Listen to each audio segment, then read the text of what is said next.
generations. And now, the power of two restores the one. We got a bidet!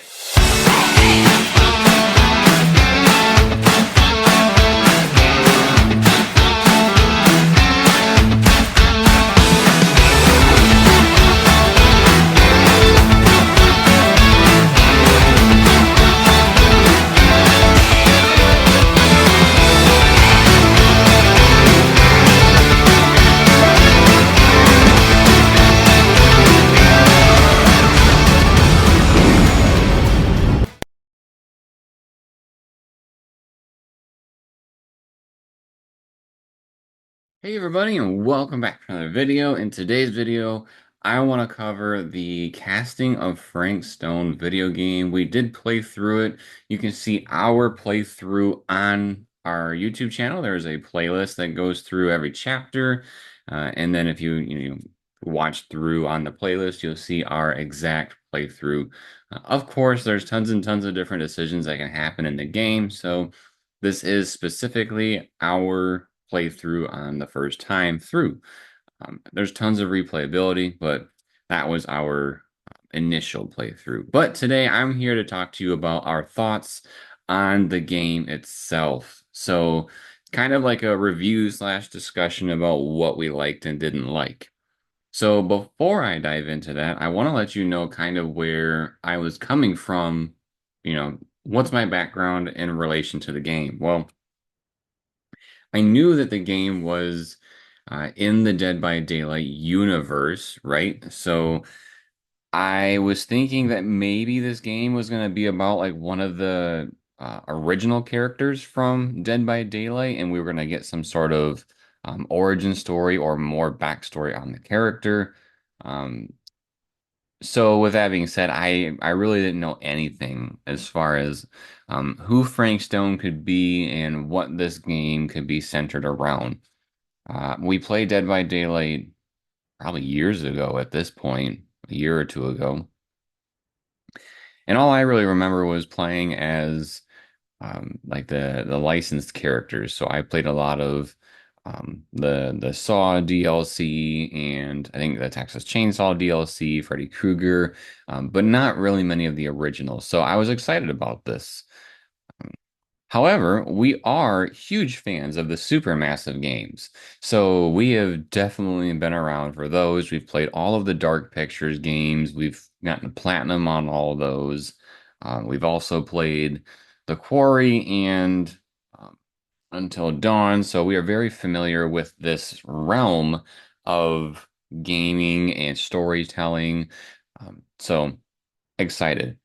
Needless to say, I mean, we love playing the cinematic horror games together. So let's start talking about what were some of the good things about the game that we really liked. Um, I thought the graphics were really, really good. It basically was like watching a movie, so that's really cool. I really like the attention to detail about the Dead by Daylight mechanics. So again, I don't know much about like the lore of Dead by Daylight, but I have played it. So the quick time events in this game were based off of the like when you would hear the noise in Dead by Daylight, and then the cursor would swing around, and you have to hit it on a certain spot, which means they actually got rid of quite a few of the original Supermassive quick time events, and we'll talk about that a little later.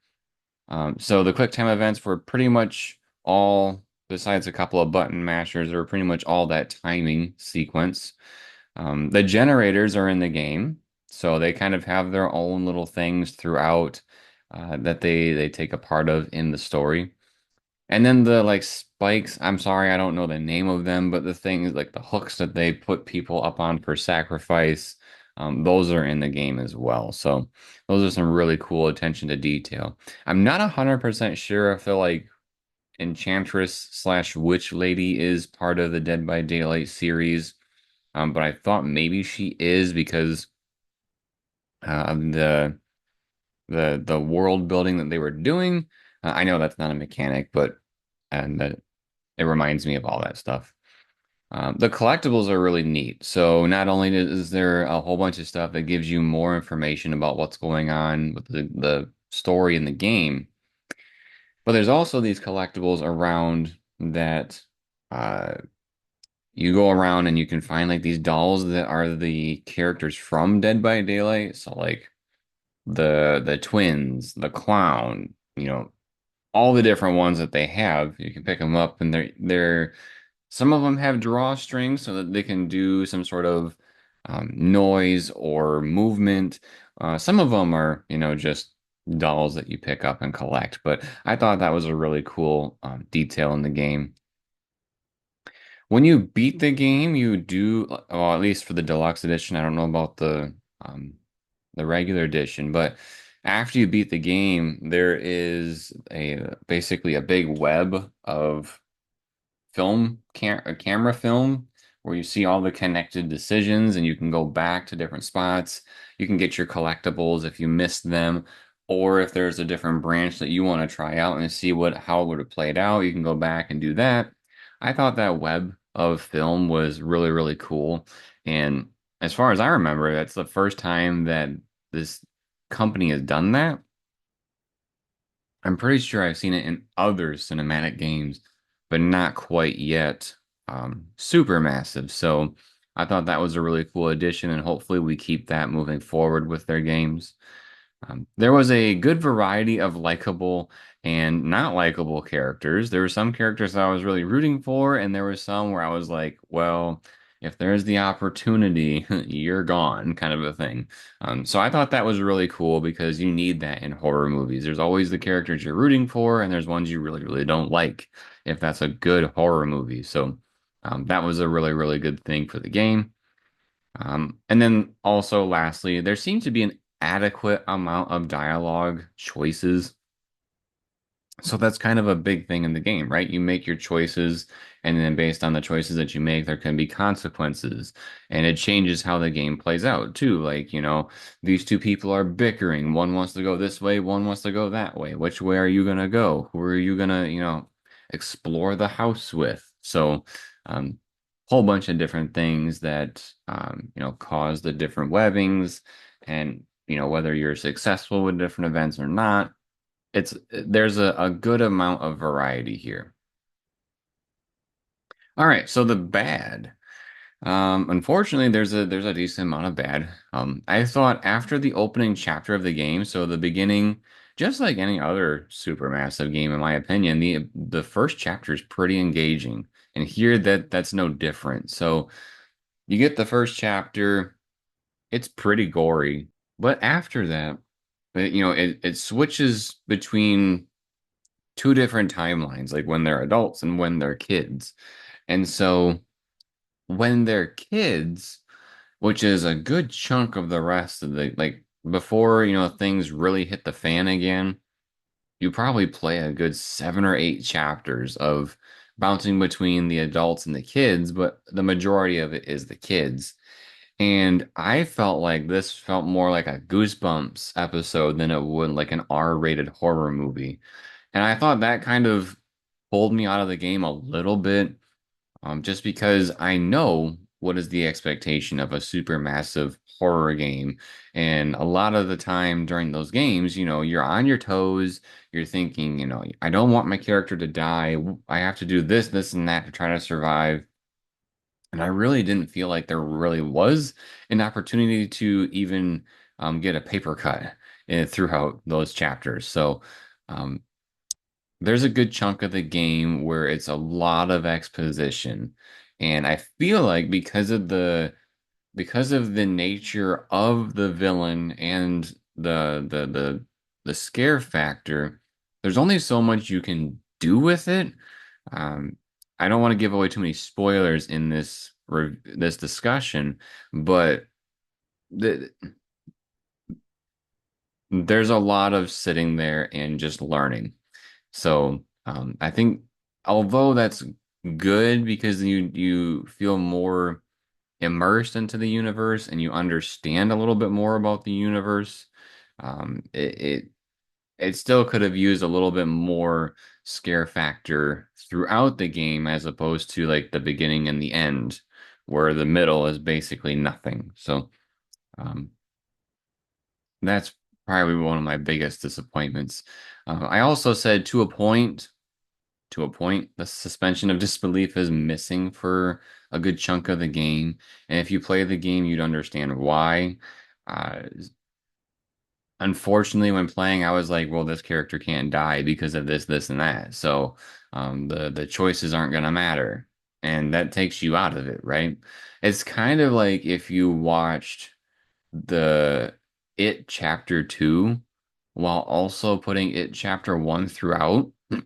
Like they're adults in It Chapter 2. So what can happen to them in It Chapter 1? Basically nothing. So that's kind of the dynamic there, but there is more to it, but that's the basics of what I'm trying to get across there. Supposedly, Frank Stone isn't a character from Dead by Daylight. And so that was a huge bummer for me. I thought when they said this was in the world of Dead by Daylight, that they were going to take one of the characters from Dead by Daylight and make a video game about them specifically. Like, they have so many cool characters. I thought it would have been amazing to start learning some of their backstories through this cinematic gameplay. Um, Unfortunately, the majority of learning about the Dead by Daylight characters that are already established, it's through the collectibles and random things you find throughout the game. So like I mentioned the dolls that you can pick up. There's also like when you go into the antique shop, there's a mask of the like bunny character. Also in the big mansion, there's a whole bunch of the different uh, get-ups that the characters wear from Dead by Daylight and casings. So you know that these characters existed to a point in this universe, but they never really had a focus in this game. It was just it seemed more tongue-in-cheek, or if you've played with Dead by Daylight before, you're like, "Oh, that's what that is." But let's get back to the original story that has nothing to do with those people. I I was bummed out about that. Maybe my expectations were, misrepresented and I shouldn't have thought that, but I did talk to some of my students, and they were telling me because I asked them, I said, "Is anybody a Dead by Daylight fan?" And there were some people in there that had played the game a lot, and I said, "What's the connection?" They said, "Nobody knows." And so I'm just like, I really don't think this is what I signed up for, but I would have played it anyways, even if that tagline wasn't attached to it, the Dead by Daylight part, because we love the supermassive games. So it is what it is. Um, One of the things that I didn't like was the lack of quick time events. So I want to preface this though, because we did play on observer difficulty, which is basically easy mode, okay? But let me explain this for a second. So in the past, in some of their games, there were mechanics like holding your breath or the heartbeat sequence where you're trying to not be spotted, or if you're jumping to something or trying to sneak past somebody, you'd have to do like a very sudden quick time event where you'd push like a random button or do a certain sequence and to see if you got caught or not. And there was so many times in this game where I was like anticipating a quick time event because I know what the games were like in the past. And so many of those were missing. There's a part in the game where um you're trying to hide from one of the kids' parents and you're trying to sneak past them. And I was like, all right, here comes the heartbeat sequence or the hold your breath because you don't want to get caught. And it was just basically a cinematic shot of seeing them worrying about being caught. And then the dad just goes away. And so I thought that was pretty lame. There's also a whole bunch of parts where, characters are running from the scary guy and they go to jump over something and there's no quick time events that, could potentially be the character not sticking the landing and then they would fall over. And how would that cause things to get stirred up, right? There's so many things that seem to be perfectly fine for these characters, where in the past there was the option for something to be um, not a good result because of the very, very quick time event. Um, so yeah, the majority of these quick time events are mashing buttons or doing um, the Dead by Daylight spin mechanic. I don't know what it's called. I'm sorry. Um, so the part that I want to be like, hear me out on this. Just because it was observer difficulty doesn't mean that they should get rid of a bunch of these opportunities, like maybe in hard mode that these things pop up. But I feel like that would be so dumb because like if there was the heartbeat mechanic, well, they could just make it more difficult later on. Like you got to be more precise. There's less window that allows you to be successful, right? There's so many other ways to make that better. Even the Dead by Daylight circle mechanic things, um, those are even difficult in themselves. I feel like you have to be pretty good at timing those to do well, and they're not all in the same spot. Like I could see easy mode being the spin and hitting it in the same spot over and over, but no, it changes. Like you can't just be like, I hear the noise, I know when the click is, because they change where it is, where the spot is for a successful um, QuickTime event. So I just think there's some lacking stuff there. We thought some of the story elements were not explained super well. Of course, I mentioned there's a huge like exposition section, but at the same time, there were some pretty key parts of the game where we felt there should have been some more explanation, specifically with the like enchantress slash witch lady. I don't remember her name, and I'm hoping she's part of the Dead by Daylight series. Um, I feel like the bad guy was explained pretty well, but her and the powers and what was going on with her, I feel like could have used a little bit more.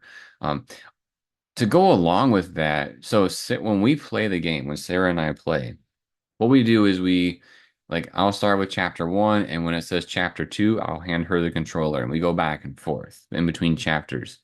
So I would say the first chunk of chapters, and you can see this from our playthrough with the amount of time. The first chunk of chapters seem to be fairly even, and then towards the middle slash end, they really picked up in pace, and so like they were shorter.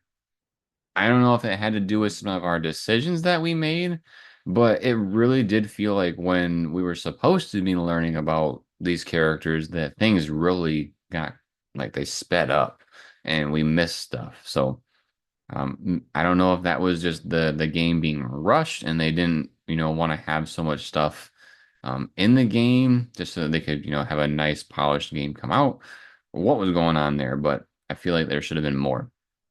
And then the last thing that I want to mention that we really didn't care for was that a lot of the free roaming sections, so like when it's not doing the cinematic part, a lot of the free roaming parts, it seemed like you were running back and forth in the same area a lot. Like there was a certain ramp in one of the like warehouse buildings at the mill that we felt like we went up and down that ramp probably 10 times throughout the entire game. And it was like you take control of the character, you go down that ramp, go get something, come back, and then it goes back to cinematics, or vice versa. You go up the ramp, down the ramp, cinematics. And so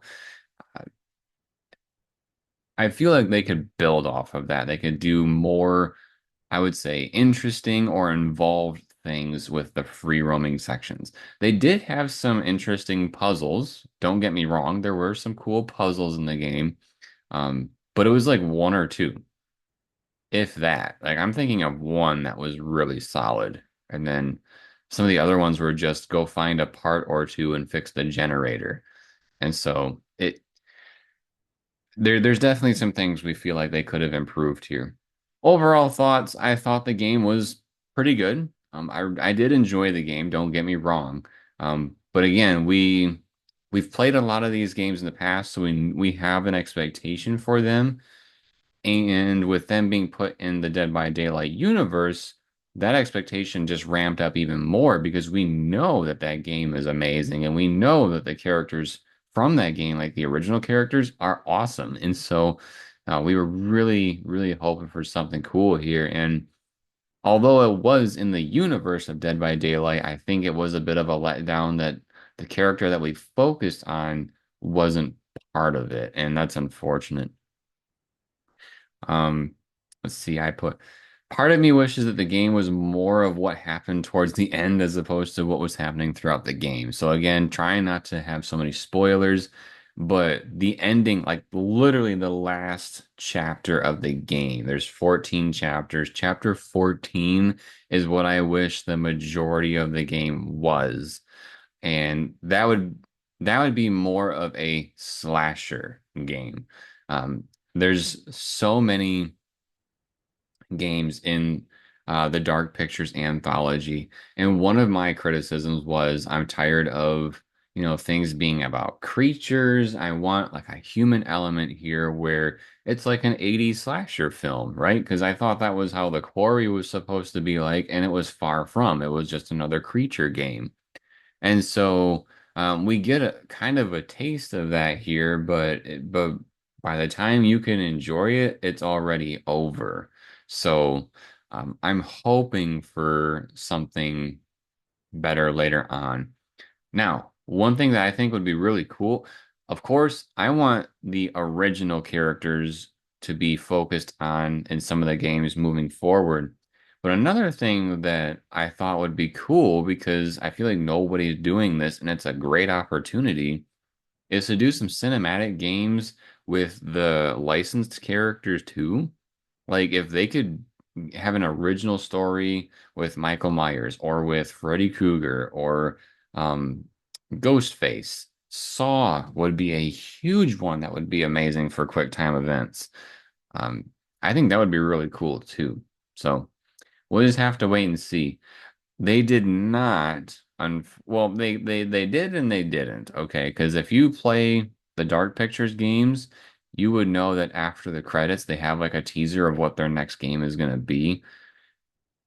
They kind of had that in a way. Like they didn't have a trailer for their next game per se. But there was a cliffhanger that made it so it's like, oh, there might be another one coming out, if it's successful. So I really hope they do have another one. I really want to play a second game in this universe. I would say it was a decent first game if they're trying to make a series out of this. But I will say, if a second one does come out, those expectations are going to be pretty high considering that we've already played this one and you know we want what we want out of these games and I'm hoping that we get more of what we want in future installments, especially focusing on those original characters from Dead by Daylight. I don't want this to be where Supermassive makes an original character and then Dead by Daylight sees if the audiences like this character or not, and then they try to take that character and put it into the Dead by Daylight game if it's popular enough. I don't want that to be the case because that's really crappy in my opinion to do to your fan base. So I'm hoping they elaborate more on their original characters because I would love that. But that was my little discussion on my thoughts for the casting of Frank Stone. Again, I look forward to future installments, but I do think this game was not perfect. There was a lot of things that could have been improved, but there also was a lot of cool things in this game. So I feel like you just have some give and take in there. If you enjoy this type of video, make sure to subscribe to the channel and turn on notifications. Drops a like if you like the video and drops a comment letting us know your thoughts on Dead by Daylight. Did you agree with some of the things I said? Did you disagree? Let me know. And then, as always, everybody, thank you for watching. We'll see you next time.